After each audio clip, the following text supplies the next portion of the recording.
Good evening friends, कैसे हैं आप सभी लोग। Fantasy talent hub YouTube channel में आप सभी लोगों का स्वागत है। दोस्तों, वीडियो में आज की हम बात करने वाले हैं डिंडीगुल ड्रैगन और आई ड्रीम त्रिपुर के बीच होने वाले टीएनपीएल के फाइनल मैच के बारे में। दोस्तों, तमिलनाडु प्रीमियर लीग का फाइनल मैच, और ये जो मैच है ना, ये बहुत हद तक बैलेंस रहने वाला है आपकी टीम के लिए भी, क्योंकि जो जो प्लेयर्स हम इस वीडियो के अंदर देखेंगे ना, उनमें से आपको 80% प्लेयर ऐसे रहेंगे जो ड्रीम टीम में नजर आ ही जाएंगे।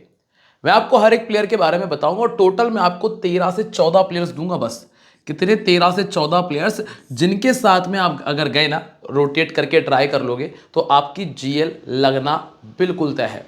तो वीडियो को ध्यान से देख लेना, सारी चीजें क्लियर करूंगा, उसके बाद अपने कॉम्बिनेशन को तैयार करना और टेलीग्राम ज्वाइन कर लेना।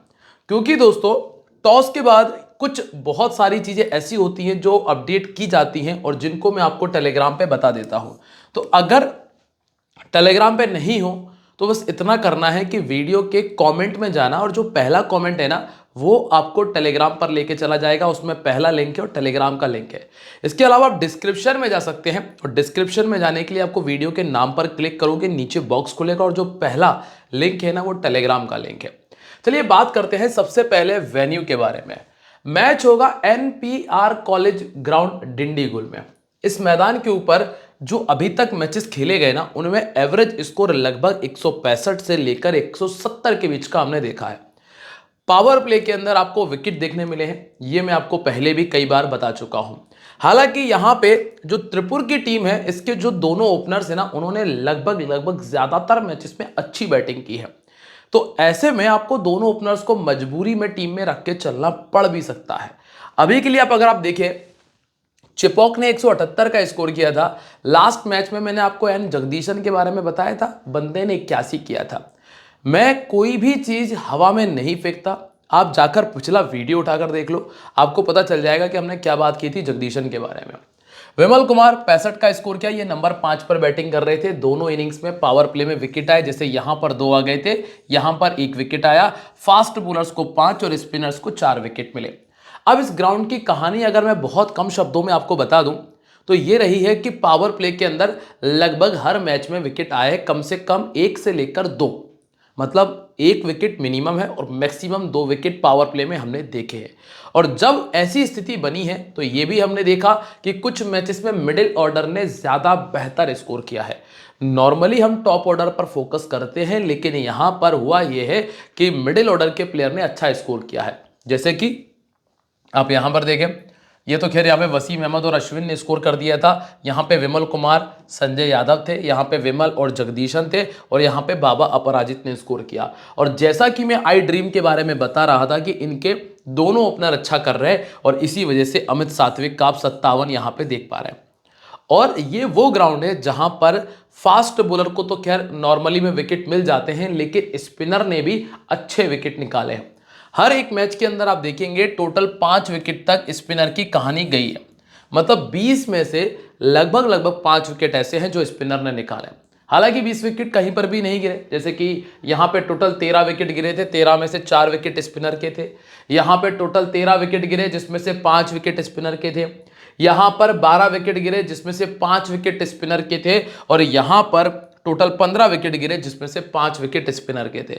तो लगभग 5 विकेट स्पिनर्स के खाते में आराम से आपको देखने मिल जाएंगे। ये अभी तक की इस ग्राउंड की कहानी रही है, अगर आपको ये चीज़ समझ में आई हो। अब दोस्तों, ग्राउंड इसलिए ये ज़रूरी है, जो मैंने आपको बातें बताई हैं, इससे आप एक पैटर्न तैयार कर सकते हो कि भाई स्पिनर टीम में रखना है, जो अच्छा बॉलर हो, जिसका थोड़ा भी अच्छा रिकॉर्ड है, स्पिनर लेके चलेंगे। 165 170 का स्कोर आ रहा है। ज्यादातर स्कोर ऐसा हुआ कि मिडिल ऑर्डर ने किया है, तो मिडिल ऑर्डर के कुछ अच्छे बल्लेबाज टीम में पटकने ही पड़ेंगे, चाहे पहली इनिंग हो या सेकंड इनिंग हो। पावर प्ले में अगर विकेट आ रहे हैं तो जो अच्छा गेंदबाज पावर प्ले में है उसको पिक करना पड़ेगा आपको। ये कुछ ऐसी चीजें हैं जो आपको पैटर्न तैयार करती है। अब हम ये देखेंगे इन जगहों पर कौन कौन से प्लेयर फिट बैठते हैं, इसके बारे में चर्चा करेंगे। ठीक है, ये सारी चीजें अगर आपको समझ में आ गई हो तो लाइक और कमेंट, ये तो बहुत आप लोगों के सपोर्ट के लिए, मतलब मेरा जो सपोर्ट आप करते हो उसके लिए तो बनता ही है, और साथ में वीडियो को शेयर कर देना। अब दोनों टीमें टोटल 10 बार आमने सामने हुई हैं, जिनमें से 3 बार त्रिपुर ने और 7 बार डिंडीगुल ने मैच को विन किया। पिछले मैच में डिंडीगुल ने 93 बना पाया था, जिसमें त्रिपुर ने आराम से 94 रन किया, शिवम सिंह का 30 हो गया था। अब इस मैच में ईसाकी मुतु को 4 विकेट, मतिवनन को 3 मिल गए थे और तुषार रहेजा को 65 का स्कोर हो गया था।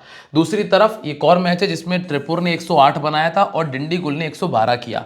ये जो के मान बाफना है अब डिंडीगुल से खेल रहा है और यहां से वरुण चक्रवर्ती 2 विकेट थे और अश्विन के 69 रन हमने इस मैच के अंदर देखे थे। दोनों मैचेस में ऐसा हुआ है कि जब त्रिपुर ने पहले बैटिंग की तो वो 100 रन बना पाई और जब डिंडीगुल ने पहले बैटिंग की तो ऑलमोस्ट उसने 100 रनों का स्कोर किया था। अब डिंडीगुल की संभावित 11 क्या है? वैसे तो टीम में बदलाव होना नहीं चाहिए क्योंकि लास्ट मैच इसी टीम के साथ गई थी टीम, जिसमें शिवम, अश्विन, बाबा इंद्रजीत, मान बाफना, विमल कुमार, इसके बाद हनी सैनी है। गेंदबाजी में आपको वरुण चक्रवर्ती, वी भुवनेश्वर, आर शशिधरन और जी पेरियास्वामी मिलते हैं। नई गेंद के साथ में भुवनेश्वरन ने गेंदबाजी की थी और ये 1 ओवर डेथ में भी लेकर आए थे। पेरियास्वामी ने 1 पावर प्ले में 1 डेथ में गेंदबाजी की, बाकी 2 ओवर पावर प्ले में अश्विन के आए, 1 डेथ में आया, 1 डेथ में चक्रवर्ती ने किया और 1 शशिधरन ने किया था। अब आप यहां पर आए, सबसे पहले अगर हम वेन्यू रिकॉर्ड की बात करेंगे तो आपको ये देखने मिलेगा शिवम सिंह इस मैदान पर बैटिंग करना पसंद करते हैं। इनका 50 का बैटिंग एवरेज है, जिसमें 2 50 1 100 है। अश्विन का 26 का बैटिंग एवरेज है। फिर आते हैं इंद्रजीत, जिन्होंने 17 मैचेस में 36 के एवरेज को मेंटेन किया और 3 बार ये 50 से ऊपर का स्कोर कर चुके हैं। फिर आपको मिलते हैं मान बाफना 14 में 266, विमल कुमार का 7 इनिंग में 163 रन और 20 का एवरेज और 2 बार 50 से ऊपर का स्कोर है। और हनी सैनी और एम कार्तिक सरन ने ऐसा कुछ खास नहीं किया। इसके बाद अश्विन इस मैदान पे 12 विकेट निकाल चुके हैं। शशिधरन को 3 मैचेस में 5 मिल चुके हैं। वरुण चक्रवर्ती के पास में 19 विकेट है और कार्तिक सरन को विकेट नहीं मिला, भुवनेश्वरन को 1 मिला और पेरियास्वामी ने 11 विकेट निकाले हैं। अब आप आ जाइए सबसे पहले नाम पे। मैंने आपको क्या बताया कि मैं आपको 13 से 14 प्लेयर दूंगा, इससे ज्यादा प्लेयर नहीं दूंगा, बस इन्हीं में रोटेट करते रहना, ज्यादा घूमने दाएं बाएं जाने की जरूरत नहीं है। अब यहाँ पे पहला नाम है शिवम सिंह का, जो कि आपकी स्मॉल लीग और ग्रैंड लीग दोनों टीमों में जगह बनाता है। थोड़ा सा भी अच्छा खेलेगा तो आपको 70-80 करके दे जाएगा। एवरेज खेलेगा 35 रन और अगर गंदा भी करेगा तो 15 से 20 तो जाएगा ही जाएगा देकर। कुल मिला के 80% लोगों ने टीम में रखा है। 45 का बैटिंग एवरेज है, 950 एक बार 100 किया है और दोनों इनिंग्स में रिकॉर्ड अच्छा है। ऑफ स्पिन के सामने 40 गेंदों में 3 बार, लेकिन ये कंफर्म प्लेयर है। Number 2 R Ashwin. R Ashwin ने 42 इनिंग में 37 विकेट निकाले हैं। ठीक है, अब आपको बल्लेबाजी देंगे। 4 ओवर की गेंदबाजी पूरी है, प्लस बल्लेबाजी ऐसी चल रही है कि ऑलमोस्ट हर मैच में स्कोर आया है। तो कैप्टनसी की प्राइम चॉइस, मतलब ये कैप्टन यही है।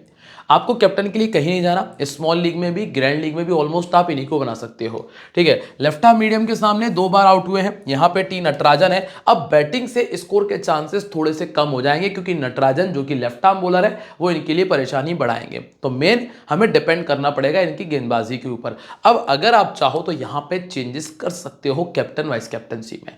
ठीक है, नंबर 3 पर आपको मिलते हैं यहाँ पे बाबा इंद्रजीत। बाबा इंद्रजीत ने पिछले मैच में 40 किया और मुझे लगता है कि इनका लगभग कोटा पूरा है, क्योंकि इंद्रजीत ना अभी तक अगर आप देखेंगे सिर्फ एक यहां और एक ये 2 मैचेस में स्कोर किया है और सेकंड बैटिंग करते हुए ज्यादातर स्कोर कर जाते हैं। तो अगर टीम पहले बैटिंग कर रही है तो आप थोड़ा सा नीचे आ सकते हो विमल कुमार तक, लेकिन अगर टीम सेकंड बैटिंग कर रही है तो फिर आप टॉप ऑर्डर बाबा इंद्रजीत तक अपना बिल्कुल यहीं पे रुक सकते हैं। 5 बार 50 से ऊपर का स्कोर है। फिर आते हैं के मान बाफना। ये है एवरेज प्लेयर जो कि रेयर कंडीशन में स्कोर करके देंगे। ये चीज आपको ऐसे समझ में आएगी कि 20 पारियों में 150 है। अभी के लिए जो पीछे 3 प्लेयर निकले हैं वो तीनों टीम में रखने लायक हैं। ये बहुत रिस्की हैं, मतलब हद से ज़्यादा रिस्की है। अगर आप ज़्यादा ही बड़ा रिस्क उठाना चाहते हो तो अलग बात है। 7% लोगों ने इनको टीम में रखा हुआ है। ऑर्थोडॉक्स गेंदबाजी के सामने इनका बैटिंग एवरेज है मात्र 19 का। मतिवनन, मोहन प्रसाद और आर साई किशोर, ये 3 ऐसे गेंदबाज हैं जो इनको परेशान करेंगे। इसके बाद आते हैं विमल कुमार। विमल कुमार ये सीजन इन्होंने बहुत कमाल की बैटिंग की है। 27 इनिंग 590 रन, 24 का बैटिंग एवरेज, सेकंड बैटिंग करते हुए 2 बार 50 से ऊपर का स्कोर है। अगर टीम पहले बैटिंग कर रही है इनको रख लीजिएगा। लेफ्ट आर्म मीडियम के सामने बैटिंग एवरेज 13 है। टी नटराजन इनको थोड़ी दिक्कतें दे सकते हैं। अब आपको क्या समझना है यहाँ पे कि अब आपको 4 प्लेयर मिल चुके हैं, शिवम सिंह, अश्विन, इंद्रजीत और यहाँ पे आपको मिलता है विमल कुमार। इसके बाद जो कुछ प्लेयर है ना, ये सिर्फ टीम के 11 प्लेयर पूरे करने का काम कर रहे हैं। जैसे हनी सैनी ने 2 मैचेस में अच्छे हिट लगाए थे, लेकिन अभी के लिए मैं ज़्यादा रिस्क के लिए नहीं कहूँगा, इनको छोड़ दीजिएगा। स्मॉल लीग में तो ग्रैंड लीग में अगर रखना हो तो 1 या 2 टीम, बहुत ज़्यादा से ज़्यादा। इसके बाद दिनेश एच छोड़ दीजिए, 3 में 22 का स्कोर इन्होंने किया है। फिर आते हैं कार्तिक सरनेम, यहाँ पर भी आपको दिमाग नहीं लगाना, ये 3 प्लेयर हमने बिल्कुल सीधे सीधे छोड़ ही दिए हैं। अब आते हैं पेरिया स्वामी पे। पेरिया स्वामी मैं आपको कई बार बता चुका हूं, पिछले साल तक बहुत गंदी गेंदबाजी थी। इस साल गेंदबाजी में अब कुछ अलग ही सुधार आया है, या फिर ये कह सकते हो कि साथ में जो दूसरे गेंदबाज है उनकी वजह से विकेट मिल भी रहे हैं, क्योंकि वरुण चक्रवर्ती को कोई हिट नहीं कर रहा, अश्विन को कोई हिट नहीं कर रहा। आप हिट कर रहे हैं किसको, या तो पेरिया स्वामी को या किसी दूसरे बॉलर को। तो वही स्थिति बन रही है। पहले बॉलिंग करते हुए 15 विकेट है, सेकंड करते हुए 12 विकेट है। अभी के लिए 56% लोगों ने टीम में रखा है। पहले बॉलिंग करते हैं तो डेथ ओवर में आएंगे, इसीलिए टीम में रखने में कोई बुराई नहीं है। इसके बाद है वरुण चक्रवर्ती टीम में रहेंगे। 46 इनिंग 60 विकेट इनके खाते में है। 4 प्लेयर पीछे निकल गए थे, 2 ये हो गए, 6 प्लेयर आपको टोटल मिल जाते हैं यहां से। इसके बाद वरुण चक्रवर्ती को वाइस कैप्टन कर सकते हो। फिर आते हैं आर शशिधरन को अगर रखना है ना, तो स्मॉल लीग में तो ये रिस्की है, ध्यान रखना। और जीएल में अगर रखना हो तो ये जीएल में आप ज़्यादा टीमों में ट्राई कर सकते हो। ऑलमोस्ट अगर आप 10 टीम बना रहे हो तो लगभग 4 टीम में लेके चल सकते हो, कोई दिक्कत नहीं है। 10 में से 4 टीम, अगर 10 टीम बना रहे हो तो। इसके बाद वी भुवनेश्वरन है, पहला मैच था, 1 इनिंग 1 विकेट है। हाल फिलहाल में यहाँ पर अभी हम दिमाग नहीं लगा रहे हैं।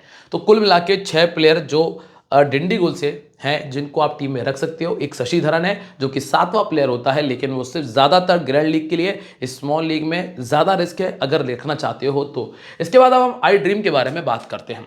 यहाँ पे पहला नाम है अमित सात्विक, फिर तुषार रहेजा, फिर आर साई किशोर, मोहम्मद अली, यूसुफ देव, प्रदोष रंजन पॉल। इसके बाद गेंदबाजी में स्लिम्बरसन, मोहन प्रसाद, टी नटराजन और ईसाकी मुतु आपको मिलते हैं। आर स्लिम्बरसन पावर प्ले में 3 ओवर डालते हैं, 1 ओवर आता है साई किशोर का और 2 ओवर नटराजन के आते हैं।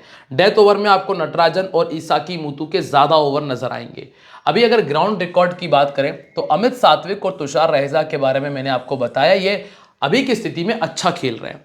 इसके बाद आर साई किशोर तो चल जाए बैटिंग में तो ये लक ही कहिएगा, क्योंकि ये प्रॉपर बैटर नहीं है।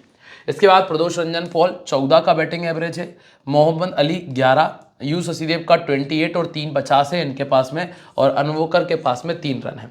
आर साई किशोर को 23 विकेट मिल चुके हैं 19 पारी में।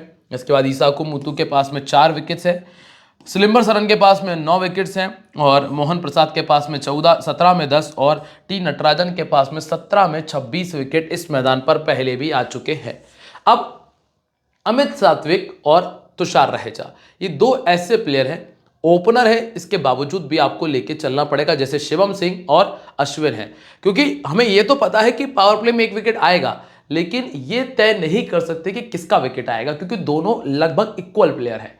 इन्होंने 550 किए हैं, एवरेज इनका 30 का है। वहीं दूसरी तरफ अगर आप देखेंगे तुषार रहेजा 37 का बैटिंग एवरेज, 850 है। मतलब दोनों प्लेयर बेहतर है। यहां दोनों में से एक के बैट से आपको अच्छा स्कोर देखने मिल सकता है, इसलिए मजबूरन आपको दोनों को लेके चलना पड़ेगा। अब रही बात ग्रैंड लीग की, तो ग्रैंड लीग में चाहें तो आप रिस्क ले और एक खिलाड़ी को छोड़े, या फिर आप ये कर सकते हो कि 2 सेम कॉम्बिनेशन बनाओ, एक बार एक खिलाड़ी को रखो, एक बार एक खिलाड़ी को रखो। और वहीं दूसरी ऐसा ही काम आप डिंडीगुल के लिए कर सकते हैं, लेकिन डिंडीगुल की तरफ आपको ये फायदा है कि शिवम सिंह को छोड़ना है, अश्विन को तो छोड़ना ही नहीं है, क्योंकि वो बॉलिंग भी करेंगे। ठीक है, दोनों इनिंग में 4-4 50 इनके पास में मौजूद है। इसके बाद आर साई किशोर है। आर साई किशोर बल्ले से जितना कर दे वो बोनस होगा, तो बैटिंग के भरोसे तो है ही नहीं हम इनके, हमें देखना है गेंदबाजी। और 35 इनिंग में 43 विकेट है, 4 ओवर पूरे डाल रहे हैं, डेथ ओवर में भी आ रहे हैं, मतलब 1 विकेट तो ऑलमोस्ट कंफर्म है, इसीलिए ये खिलाड़ी हमारी टीम में जगह बना रहा है। अब दोस्तों मैं आपको एक बहुत कमाल की चीज़ बताऊँ ना, अश्विन ओपन कर रहे हैं, चाहे बहुत स्कोर कर रहे हो, आर साई किशोर तीसरे नंबर पे बैटिंग कर रहे हैं, चाहे 50 लगा दे, लेकिन दोस्तों ये सिर्फ इसलिए बैटिंग ऊपर कर रहे हैं कि जिससे कि ये आईपीएल या फिर कोई भी बड़ी लीग में अपनी दावेदारी पेश कर सके, और इससे ज़्यादा कुछ नहीं है। आप मुझसे लिखा के रख लो अगर मैं गलत कह रहा हूँ तो। आपके पास प्रॉपर बैटर है जो सिर्फ बैटिंग कर रहा है और वो 8वें नंबर पर खेल रहा है। ये ज़रूरी नहीं है कि एक ऑलराउंडर अभी अच्छा कर रहे हैं, माना कि अच्छा कर रहा है, लेकिन अगर ये बेकार भी करते ना तो भी ऊपर ही बैटिंग कर रहे थे। ठीक है, एक बार 50 से ऊपर का स्कोर इन्होंने किया है। और इसके बाद मोहम्मद अली हैं, ये सिर्फ ग्रैंड लीग में रखने के लिए आपके साथ ज़्यादा काम आएंगे। गेंदबाजी करते हैं, बल्लेबाजी ठीक ठाक है, 24 और 12 विकेट है। वो तीनों प्लेयर कंफर्म थे, 7-6 वहाँ हो गए थे, ये 3-9 हो गए। जैसे कि हमने वहाँ पे बात की थी शशि धरन के बारे में, वैसे ही मोहम्मद अली हैं। ये 2 प्लेयर थोड़ा साइड से हैं, ग्रैंड लीग में ठीक है लेकिन स्मॉल लीग में उतने अच्छे ऑप्शन नहीं है। फिर आते हैं यू शशिदेव, मत रखना, पिछले मैच में 50 बना दिया था। हालांकि इस ग्राउंड का रिकॉर्ड अच्छा है, लेकिन अगर आप पिछली 16 इनिंग उठाओगे तो आपको सिर्फ एक 50 देखने मिलेगा, जो कि पिछले ही मैच में आया है। तो हाल फिलहाल में इनको छोड़ना ही मैं बेहतर समझता हूं, क्योंकि सामने वाली टीम के पास अश्विन और वरुण चक्रवर्ती 2 कमाल के स्पिनर हैं। इसके बाद प्रदोष रंजन पॉल, ये ऐसा प्लेयर है जो आपको 25-30 करके दे सकता है। अगर आप चाहो ना तो ग्रैंड लीग में as a differential, grand league में ट्राई कर सकते हो एज अ डिफरेंशियल पिक। हाल फिलहाल में 10 खिलाड़ी तो है, हम जो 9 खिलाड़ी हम पीछे देख चुके, 6-3-9, और ये 3 खिलाड़ी जो मैंने और बताए हैं, जैसे प्रदोष रंजन पॉल, धरन और मोहम्मद अली, इनको आप अलग से रख के ट्राई कर सकते हो। ठीक है, इस सिर्फ ग्रैंड लीग में करना है इनको ट्राई, स्मॉल लीग में नहीं करना है। इसके बाद है वी अनवोकर, 1 में 3 रन है, छोड़ दीजिए, यहां पे आपको दिमाग नहीं लगाना। ईसाकी मुत्तू, इसको लेके चलना, ये अच्छा प्लेयर है, ये 10वां प्लेयर है, 7 इनिंग 12 विकेट, पहले बॉलिंग करते हुए 8, सेकंड करते हुए 4। आर स्लिम्बरसरन, ये रिप्लेस करने लायक प्लेयर है, जरूरी नहीं इसको लेके चलना है। आप मोहम्मद अली ट्राई कर सकते हो, आप कर सकते हो आर शशि धरन को, तो ये कर सकते हैं। 26 इनिंग 30 विकेट इनके पास है, पहले बॉलिंग करते हुए 21 विकेट ये निकाल चुके हैं। अगर टीम पहले बॉलिंग कर रही तो इनको रखना। एस मोहन प्रसाद, ये एवरेज बॉलर है, 27 इनिंग 24 विकेट, पहले बॉलिंग करते हुए 14, सेकंड करते हुए 10, ज़्यादा से ज़्यादा 1 विकेट तक आपको दे सकते हैं। और इसके बाद है टी नटराजन, जो कि कंफर्म पिक है, क्योंकि सामने वाली टीम में कुछ ऐसे प्लेयर हैं जिनको लेफ्ट आर्म मीडियम दिक्कत देता है, तो मिनिमम 1 और मैक्सिमम 2 विकेट तक गाड़ी जा सकती है। तो ये हुए 11वां प्लेयर। और एम मथिवनन, 30 इनिंग 26 विकेट इनके खाते में है, 2 मैचेस पे विकेट आए और दोनों में 3-3 विकेट निकाले हैं। अब टोटल हमने देखे तो 11 ही प्लेयर है, और 4 प्लेयर जो मैंने आपको अलग से बता दिए जो कि डिफरेंशियल है, जिनको रिप्लेस कर सकते हो ग्रैंड लीग के अंदर। अब क्या कहता है हमारा कैप्टन, वाइस कैप्टन और टीम कॉम्बिनेशन। दोस्तों सारी बातें अगर आपको समझ में आ गई हो तो वीडियो को लाइक और कमेंट कर देना, और साथ में ना एक फ्री गिव अवे आप लोगों के लिए है। आपको ये बताना है कि इस मैच में रविचंद्रन अश्विन कितने फैंटेसी पॉइंट्स करने वाले हैं। ठीक है, और जो फैंटेसी पॉइंट्स है ना, आप मेरे को क्या करोगे, आंसर कैसे देना है। सबसे पहले आपको लिखना है #TNPL फाइनल। ध्यान रखना, TNPL फाइनल जरूर लिखना, अगर ये नहीं लिखा ना तो प्राइज नहीं मिल पाएगा। ठीक है, इसके बाद आपको हैशटैग करके क्या लिखना है, रविचंद्रन अश्विन और उनके पॉइंट्स। ठीक है, ड्रीम 11 के अकॉर्डिंग पॉइंट देखे जाएंगे, और अगर ज़्यादा कमेंट मतलब बार बार कमेंट करोगे आंसर का तो वो नहीं माना जाएगा, एडिट नहीं माना जाएगा, और स्पेलिंग सही लिखना। इसके बाद साई किशोर, वरुण चक्रवर्ती कैप्टनसी का ऑप्शन है, शिवम सिंह, ईसाकी मुथु के साथ में, और टीम कॉम्बिनेशन ये कहता है कि तुषार, सात्विक, विमल, शिवम सिंह, अश्विन, साई किशोर, चक्रवर्ती, मुथु, पेरेस्वामी, नटराजन और सिलंबरसरन को टीम में लेके चलो। फिर बदल होगा, जैसे कि सिलंबरसरन को रिप्लेस कर सकते हैं, विमल कुमार को रिप्लेस कर सकते हैं, तो ये चीजें टॉस के बाद टेलीग्राम पे तय होंगी, और टेलीग्राम का लिंक आपको मैंने डिस्क्रिप्शन में दिया है, तो जाकर ज्वाइन करो, लिंक तो आपको पता ही कहाँ है। और ध्यान रखें, this game may be habit forming, financially risky, so please play responsibly. मिलते रहेंगे दोस्तों आप लोगों से अपनी अगली वीडियो में, तब तक के लिए बाय, जय हिंद, जय महाकाल।